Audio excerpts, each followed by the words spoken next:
Dear students, आप सभी को रथ यात्रा के पर्व की हार्दिक शुभकामनाएं। क्या आप जानते हैं कि उड़ीसा के रथ यात्रा पर्व की तरह ही बस्तर में भी रथ यात्रा का आयोजन किया जाता है, जिसकी ख्याति विदेशों तक फैल रही है। बस्तर अंचल में रथ यात्रा उत्सव का आरंभ जो है वो महाराज पुरुषोत्तम देव की जगन्नाथपुरी यात्रा के पश्चात हुआ था। बस्तर महाराज पुरुषोत्तम देव श्री कृष्ण के भक्त थे। वर्ष 1400 ईस्वी में वे दंडवत लंबी यात्रा कर जगन्नाथपुरी पहुंचे थे। देव कृपा से उन्हें रथपति की उपाधि देकर 16 पहियों वाला रथ प्रदान किया गया था। और इन दिनों बस्तर की सड़क इतनी अच्छी नहीं थी कि 16 पहियों वाला जो रथ है वो सुगमता से खींचा जा सके, इसलिए सुविधा अनुसार 16 पहिए वाले जो इस रथ को 3 हिस्सों में बांट दिया गया था। 4 पहिया वाला पहला रथ गोंचा के अवसर पर खींचा जाता है, वहीं 4 पहिए वाला जो दूसरा रथ है वो बस्तर दशहरा में फूल रथ के नाम से 6 दिनों तक खींचा जाता है। 8 पहियों वाला तीसरा रथ भीतर तथा बाहर रहने के दिन खींचा जाने वाला रथ है। इस पर्व के नामकरण के बारे में मान्यता है कि उड़ीसा के सर्वप्रथम राजा इंद्र प्रद्युम्न ने रथ यात्रा प्रारंभ की थी। उनकी पत्नी का नाम गुंडीचा था। ओडिशा में गुंडीचा कहा जाने वाला यह पर्व कालांतर में बस्तर में गोंचा पर्व कहलाया। लगभग 816 वर्ष पूर्व प्रारंभ की गई रथ यात्रा की यह परंपरा आज भी निर्बाध रूप से इस अंचल में कायम है। आदिवासी बाहुल बस्तर अंचल के जगदलपुर नगर में मनाया जाने वाला यह पर्व पहले छोटे डोंगर के क्षेत्र में मनाया जाता था। राजधानी परिवर्तन के साथ इसे कालांतर में जगदलपुर में मनाया जाने लगा। रथ यात्रा पर्व में एक अलग ही परंपरा, एक विशेषता, एक छटा देखने को मिलती है। सामान्यतः विशालकाय रथों को परंपरागत तरीके से फूल तथा कपड़ों से सजाया जाता है और विग्रह को आरूढ़ कर रथ यात्रा मनाई जाती है। दूसरा मुख्य आकर्षण यह है कि यहाँ जगन्नाथ का स्वागत तुपकी चलाकर किया जाता है, जिसे गॉड ऑफ ऑनर भी कहा जाता है। यही नहीं, जगदलपुर स्थित जगन्नाथ मंदिर के 6 खंडों में 7 जोड़े विग्रह, जिसमें जगन्नाथ, बलभद्र, सुभद्रा देवी के अलावा एक मूर्ति केवल जगन्नाथ सहित कुल 22 प्रतिमाओं का साथ एक ही मंदिर में स्थापित होना है, पूजित होना भी महत्वपूर्ण है। 22 प्रतिमाओं की एक साथ रथ यात्रा भी भारत के किसी भी क्षेत्र में नहीं होती है, जैसा कि जगदलपुर स्थित जगन्नाथ मंदिर में होता है। अब यदि इसकी पौराणिक मान्यता की बात समझें तो हम ये जानते हैं कि यद्यपि स्थानीय अरण्यक ब्राह्मणों के द्वारा पुरी एवं बस्तर में आयोजित जो ये गुंडीचा पर्व है में एक रूपता लाने का प्रयास किया गया है, परंतु बस्तर का गोंचा पर्व जगन्नाथपुरी के गुंडीचा पर्व से अनुप्रेरित होने के बावजूद यहाँ मनाया जाने वाला पर्व आंशिक रूप से भिन्नता रखता है। जगन्नाथपुरी की तरह यहाँ भी गोंचा पर्व ज्येष्ठ शुक्ल पक्ष पूर्णिमा से देव स्नान पूर्णिमा अर्थात चंदन यात्रा से प्रारंभ हो जाता है तथा शास्त्र सम्मत विधि विधान से पूजा अर्चना की जाती है। चंदन यात्रा के पश्चात आषाढ़ कृष्ण पक्ष प्रथमा तिथि से जगन्नाथ 15 दिनों तक अस्वस्थ हो जाते हैं और इस विधान को अनसर कहा जाता है। इन 15 दिनों में जगन्नाथ के दर्शन नहीं हो पाते।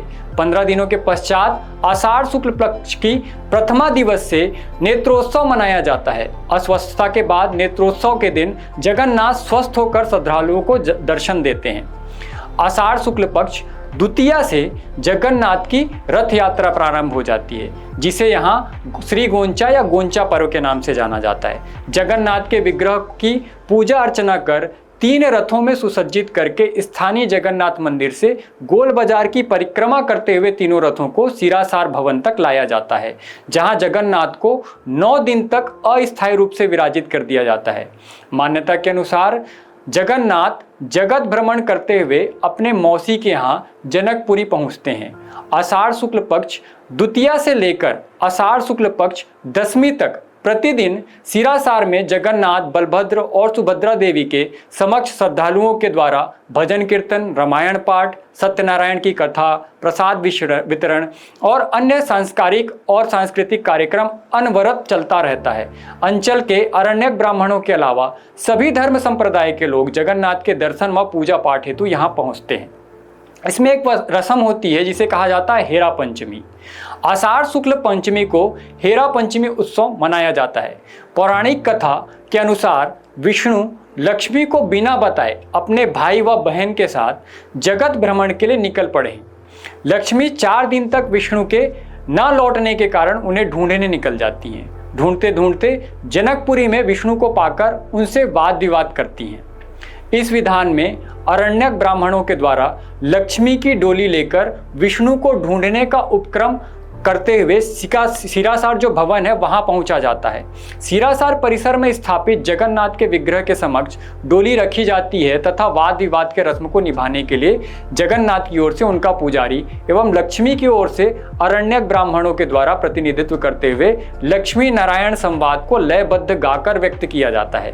लक्ष्मी उक्त विवाद में यह जानना चाहती हैं कि उन्हें मंदिर में अकेला छोड़कर तीनों भाई बहन क्यों भ्रमण कर रहे हैं, और जगन्नाथ इस भ्रमण पर विस्तार से उन्हें समझाते हैं। समझाने के बावजूद नाराज लक्ष्मी वापस लौट जाती हैं और लौटते हुए गुस्से में उनके रथ को नुकसान पहुंचा जाती हैं। इस प्रसंग को सुनने के लिए श्रद्धालुओं की भीड़ से सिकासार भवन खचाखच भरा रहता है। रियासत काल में राज परिवार से स्वयं राजा अपने सामंतों के साथ उपस्थित होते थे।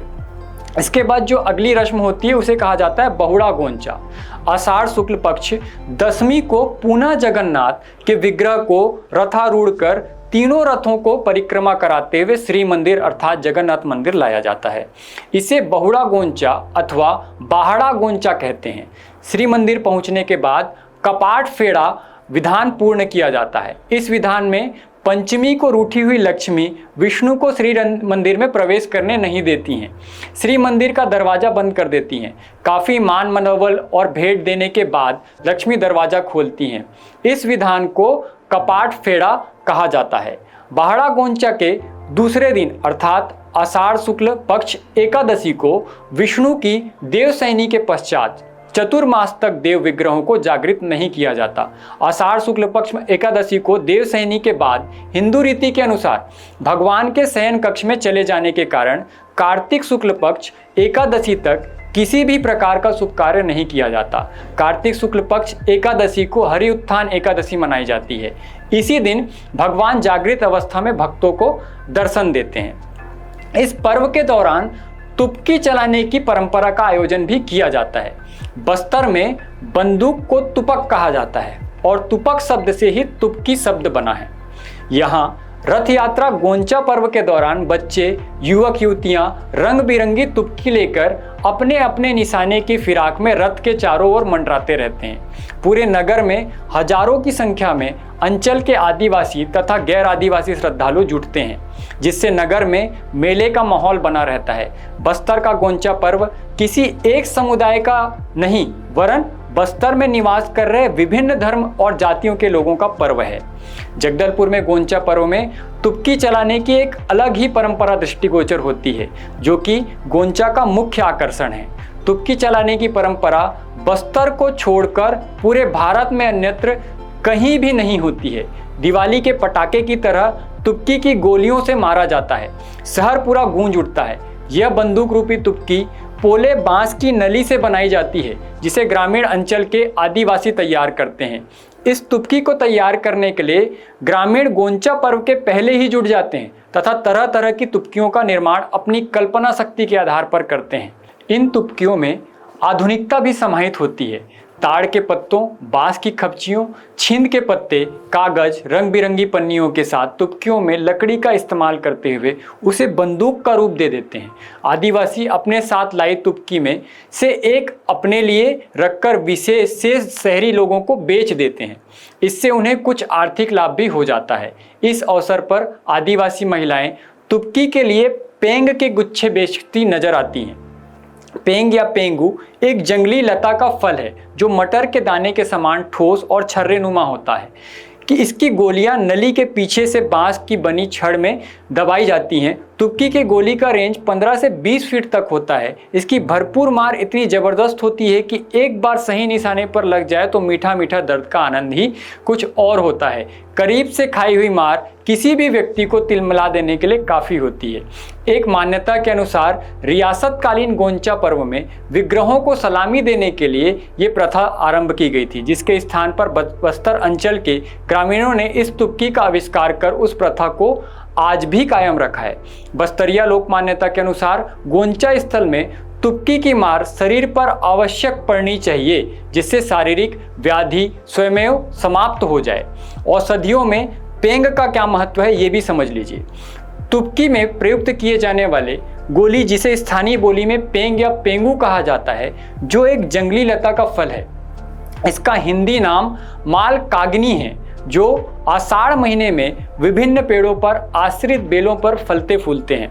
गोंचा पर्व में इसके कच्चे और हरे फलों को तोड़कर तुर्की चलाने के उद्देश्य से इसे बाजारों में, शहरों की गलियों में ग्रामीणों के द्वारा तुर्की के साथ विक्रय किया जाता है तथा शेष दिनों में इसके पके हुए बीज को बाजारों में बेच दिया जाता है, जिससे इसके बीज से तेल निकाला जाता है, जो शरीर के जोड़ों का दर्द, गांठिया तथा वात रोग के लिए अचूक दवा का काम करता है। इसके तेल से शरीर की मालिश की जाती है। गोंचा में तुर्की का निशाना भी बनती है।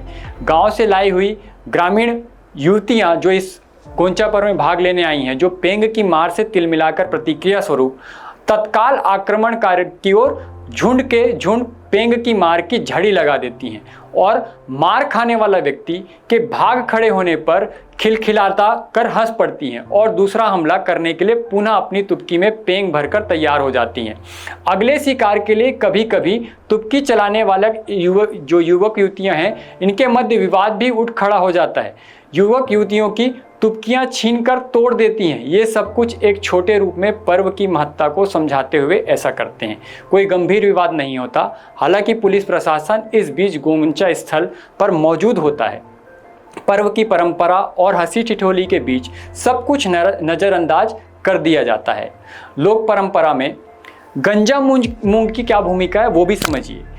गोंचा पर्व के दौरान अंकुरित मूंग के दाने तथा कटहल के पके हुए फल जगन्नाथ को अर्पित किए जाते हैं।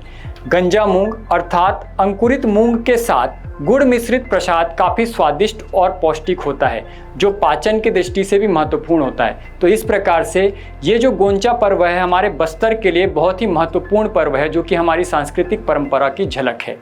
आशा करता हूँ कि ये जो आपको वीडियो है वो काफ़ी पसंद आया होगा, और ऐसे ही वीडियो आपको और चाहिए होंगे तो आप कमेंट सेक्शन में बताना ना भूलें कि आपको कौन कौन से वीडियोस चाहिए और किस टॉपिक पर चाहिए, और इस चैनल को सब्सक्राइब करना ना भूलें। धन्यवाद।